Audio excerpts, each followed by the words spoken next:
Several candidates are on the drop program. Please state your understanding of this program. Are you a participant in any drop or pension programs paid for by the county or state, and why is this a good thing for the taxpayer? Starting with Anthony. Well, first off, no, I'm not in the drop program. I'm not of that age yet, but I'm getting there.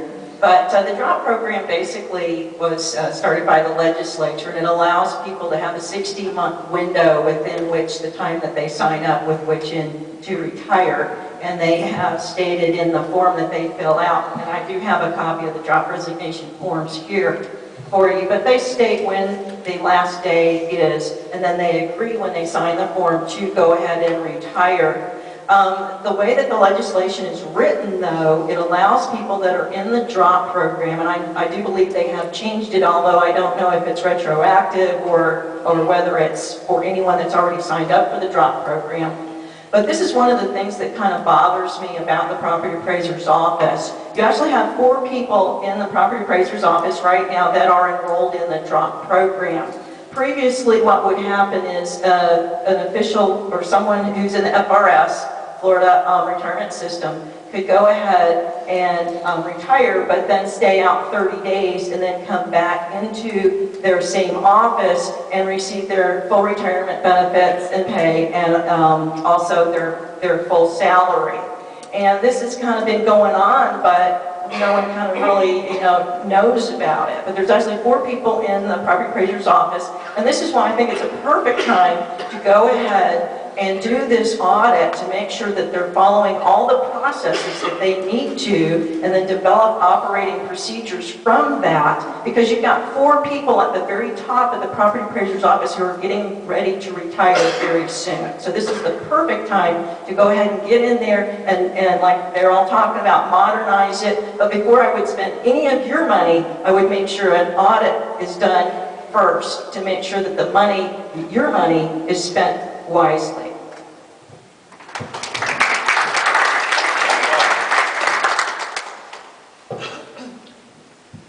I am not a government employee. I own my own business. I have to make my own retirement contributions, which has been tough over the last 5 years with our economy. In fact, I've even had to cash in a little bit of my retirement just to keep my payroll at my office and my appraisers working and employed. And I don't mind making that sacrifice to help them out. I do know that there are people in our Lake County government that are participating in the drop program. I know that Ed is one of them. I also know Imogene Stiegel is one of them. I don't know how many people in Ed's office are in the program for sure, but I do know that there is a line item in their budget for the drop program. So I'm not a participant in that, no, thank you.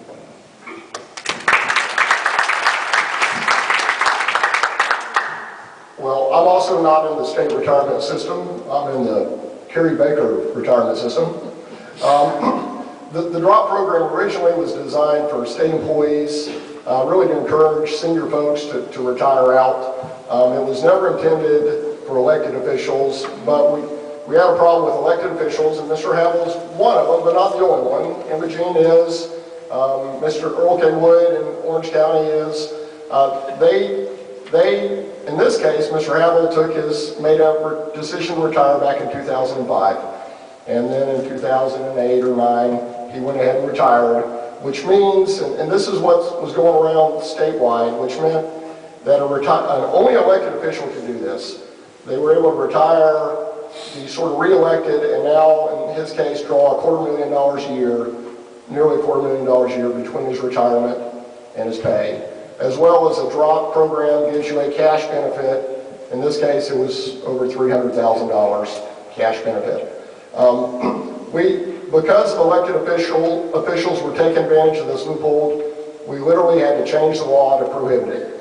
And so we fixed the program so no other elected official can ever do this again, and hopefully it'll be less of a problem in the future.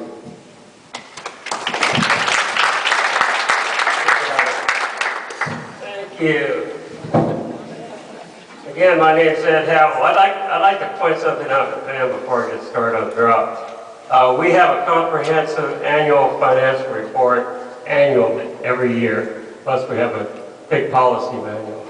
So the report she's talking about has already been due. It's done every year. Number two, the drop program. When I was first elected in 1976, I was making over $80,000 a year outside of government. This job paid $24,000.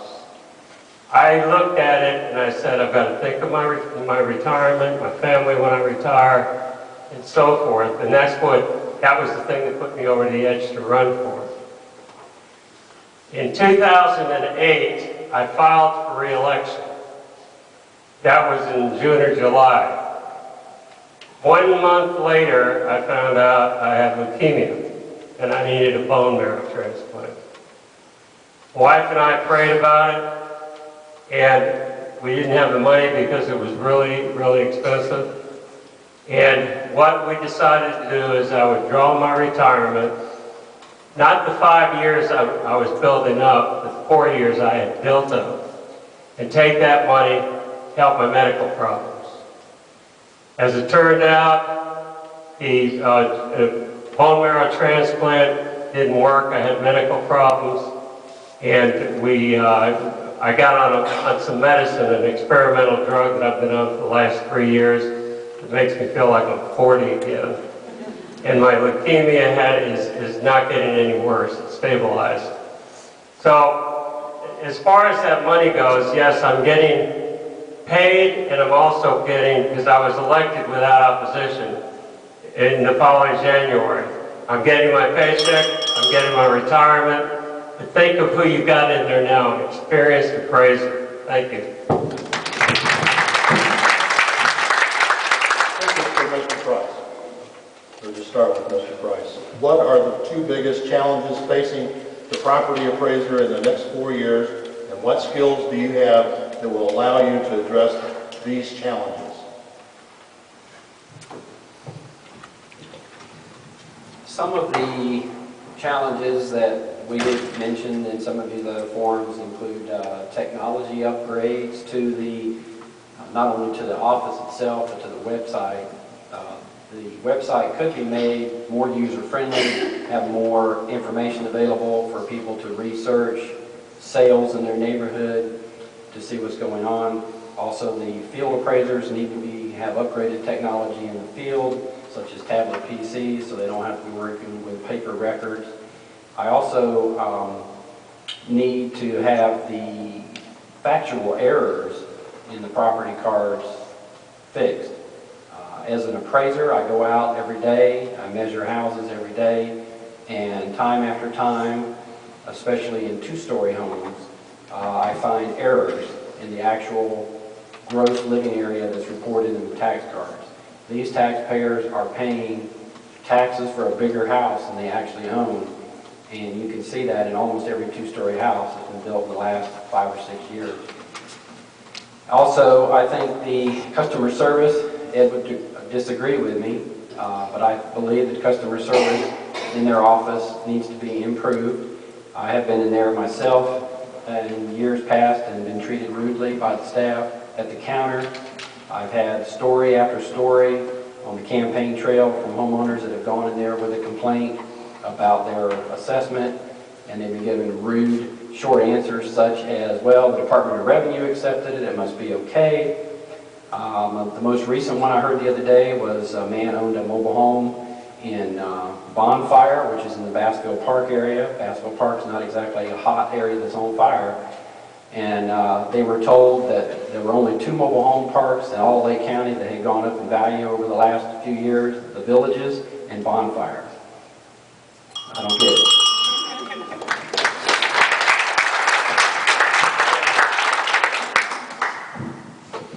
Thank you. Specifically, some of the things we can do. When I mentioned about emerging technologies, let me give an example of how that provides better service and customer, and also savings to the taxpayers.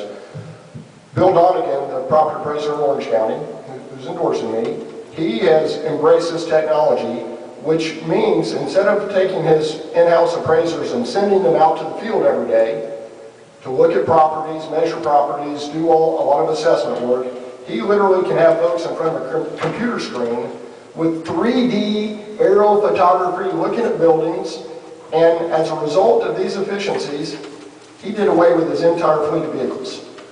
That property appraiser has no vehicles. And that's one example.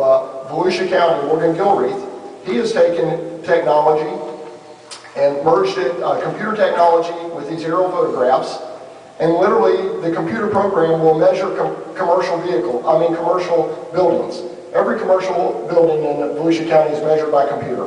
He never has to send an appraiser out there with a yardstick to measure anything. It's going to result in hundreds of thousands of dollars of savings.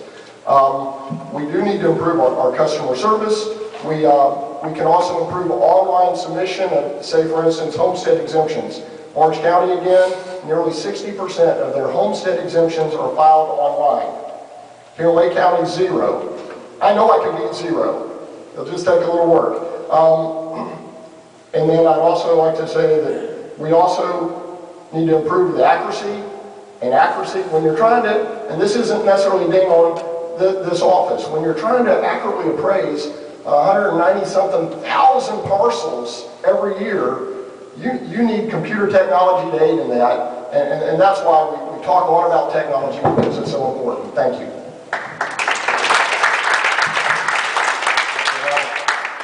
Thank you. First thing I'd like to say, if any of you use our office, you know we don't have brute service or need improvement. We've got some of the best people that are in county government who work in our office, and I get compliments every day about the people in our office. I think this GIS system Carey keeps talking about was something I said we had in place before he was even elected the first time. This shows you pictures of what's down there. This shows you how you get right up close and look at these things. This tells you about sales. This tells you about sales, and so does the other. And they're all on our website. And I've gotten a lot of compliments about the website that we've got. As far as the tablet PCs, we are working right now on using a cell phone for our field appraisers. It's in development right now, so that they can, when they're out in the field, they can get into the office working file, which isn't the complete tax roll, and make changes and do things based on what they're seeing in the field. As far as these GIS, we've been using it for years, but the problem you've got is you can look down on a group of people, and you can tell who's bald and who's not, but you've got to be on the ground, in the trucks, going out to see who's ugly, who's pretty, who's fat, who's skinny, who's wearing yellow clothes, green clothes, and that's why we have to go out. We don't sit around putting our feet up on the desk and looking at computer screens all day. We're paid to appraise property, and that's what your Lake County Property Appraiser's Office does. Thank you.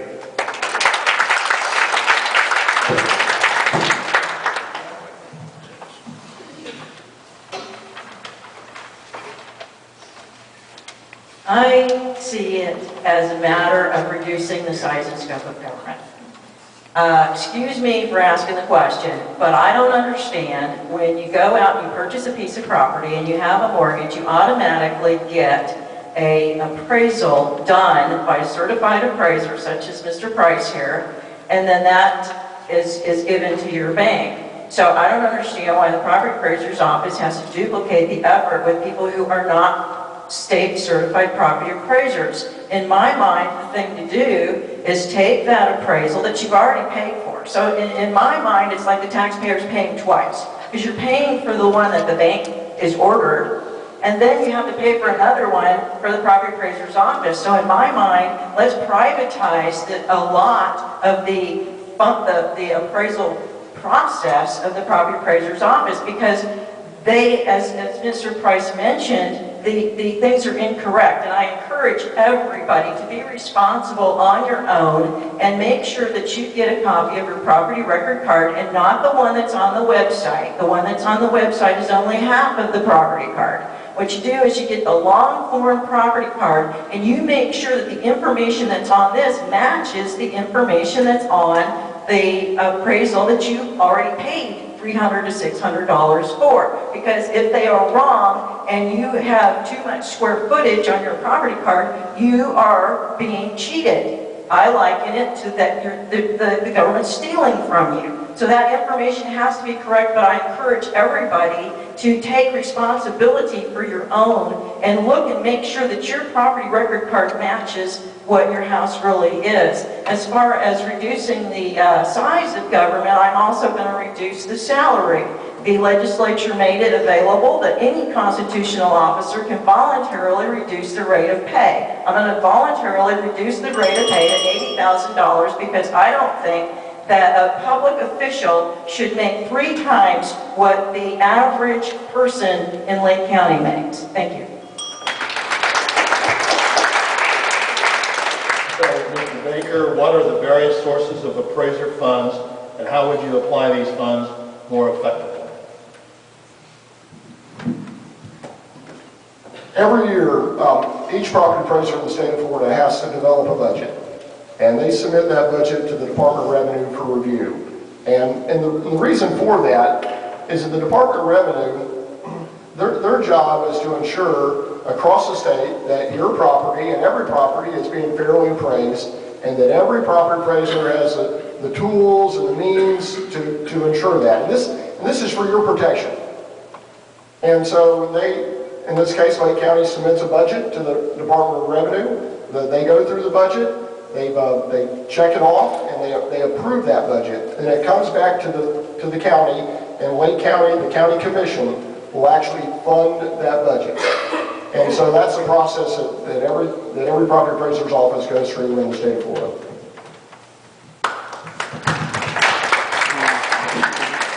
Thank you. It's just not enough time to answer all these charges.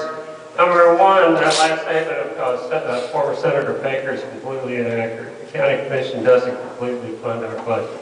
The budget is funded, about 85% of our budget is funded by the county commission.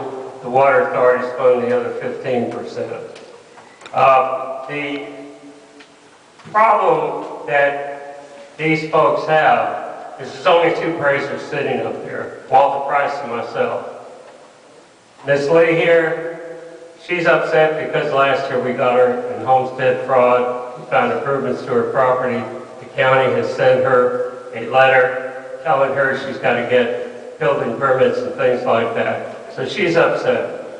Mr. Baker needs a government job just like he had after he lost his Commission of Agriculture raise, and the President of the Senate gave him $175 an hour to be a quote consultant. Thank you. Mr. Baker, would you like to rebut that? It's not true. Pam, you're next, so I'll let you rebut.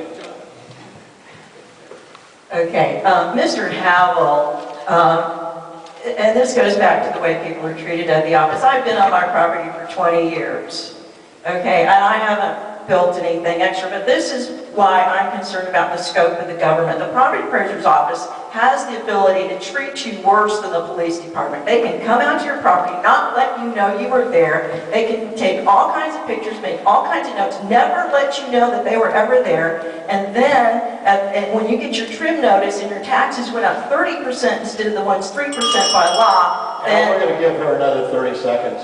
Okay, and so anyway, you don't know about it. They have this presumption of correctness that you can't fight. It says they're right, you're wrong no matter what. And to be really honest with you, I have a recording of his deputy saying that there was no issue whatsoever with my homestead. That is on record. It's the VAB meeting, and it's recorded live. And I have that, but for some reason, now they've come, I don't know if it has anything to do with my candidacy or not, but now all of a sudden they've decided there is an issue. Mr. Price? See, we're talking about the budget, right? I believe so. Well, the funding, most of it comes from the county commissioners. In fact, in this year's 2012 fiscal year budget, the county commissioners asked the department heads, including Ed, to cut their budget another 5%. And I noticed that Ed cut his 7.6%. So he did a good job on that. But I think that there are still some improvements that can be made cost-wise, and it gets back to the technology issue again. Not every property can be viewed with an aerial photograph. There are trees that cover a lot of properties. There's a lot of improvements that have been made, such as a garage being converted to living area, or a warehouse building that looks like a warehouse building, but it's all been completely finished and it's office space now. Nothing beats a human pair of eyes for going out and judging the condition, the location of a property, such as it could be next to a sewage treatment plant. Aerial photography is not going to tell you that. But the technology is available where the aerial photography from this year can be compared to the aerial photography from last year. A computer will overlay the images of the house, and if any additions have been made, it will flag that house and it will say, this house has had an addition. Then they can send an appraiser out to look at it. We can't totally do away with our fleet of vehicles. Even if you go to the appraisers driving their own vehicles, you have to count on them being honest with the mileage they're recording, and then there's the liability issues of car insurance, who's going to be responsible for that, and so there's some things that can be done there that would help us.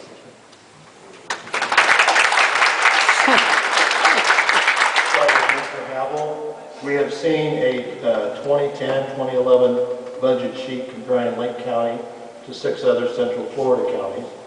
This is right in your wheelhouse. Lake County's number of tax parcels is similar to Seminole and St. Lucie, yet Lake County's budget is much lower. Are some of the tools that Lake County uses supported financially by other funding from the county budget, i.e. GIS, mapping, etc.? Thank you, Bill. That's getting to the question about when the GIS system was established. The county manager at that time decided she wanted to have her own GIS department. I was not going to replicate or duplicate what they had across the street. They put that in their budget, they built that department, and we have 100% use of that department. The budget, our budget, is low because people in our office wear a lot of hats. My secretary is the office secretary. She's also the human resources manager. She's the office manager, and so on down the line. These people work hard, and they get paid very little. The salaries, in some cases, are very low to get started in our office. The only time the appraisers go to anywhere is when they have to go to school to get certified, and I demand everybody get certified. They don't go to conferences and play golf. Like you saw the GSC in Washington, it just came out in a few days, and they spent $1 million to go to Las Vegas for a conference. We don't do things like that in this office. I don't go to conferences, I go to yearly appraisal school that I'm required to because I'm a certified foreign appraiser. And I've got to keep up with legislation and other things that affect our offices. We get more bang for the buck because of the fact, the question, my policy, I ask people when they come in the office, and I'm talking about employees, I say, is that a need or a want? I don't believe in wants. If you're supposed to get from this point to this point, and it's your money out of your pocket, you can buy a Cadillac with electric windows and everything else. I believe in buying something, as an example, with stick shift, with air conditioning maybe, roll-up windows, and it's a lot cheaper. That's how I run your office, and I've spent your money.